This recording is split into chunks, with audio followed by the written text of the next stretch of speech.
பசுமையான காட்டில் டிமோ என்ற ஆமை வாழ்ந்து வந்தது. டிமோ மிகவும் மெதுவாக நடக்கும், முயல்கள் வேகமாக ஓடும், பறவைகள் உயரமாக பறக்கும். ஆனால் டிமோக்கு மட்டும் எப்போதும் நான் மெதுவாக இருக்கிறேன் என்ற எண்ணம் இருந்தது. திடீரென்று வானத்திலிருந்து ஒரு நட்சத்திரம் கீழே விழுந்தது. அது டிமோவை பார்த்து, எனக்கு உதவி செய்கிறாயா? நான் மீண்டும் வானத்திற்கு போக வேண்டும். என்னை அந்த மலை உச்சியில் உன்னால் விட முடியுமா என்று கேட்டது. டிமோ, நான் முயற்சி செய்கிறேன் என்று சொல்லி மிகவும் மெதுவாக மலைக்கு சென்றது. நீண்ட நேரத்துக்கு பிறகு மலை உச்சியை அடைந்தது.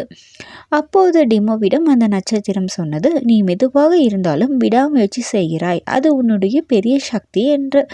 டிமோக்கு மிகவும் சந்தோஷமாக இருந்தது. இதிலிருந்து நாம் அறிந்து கொள்வது, நாம் எவ்வளவு மெதுவாக இருந்தாலும் விடாமுயற்சி செய்தால் வெற்றி நிச்சயம்.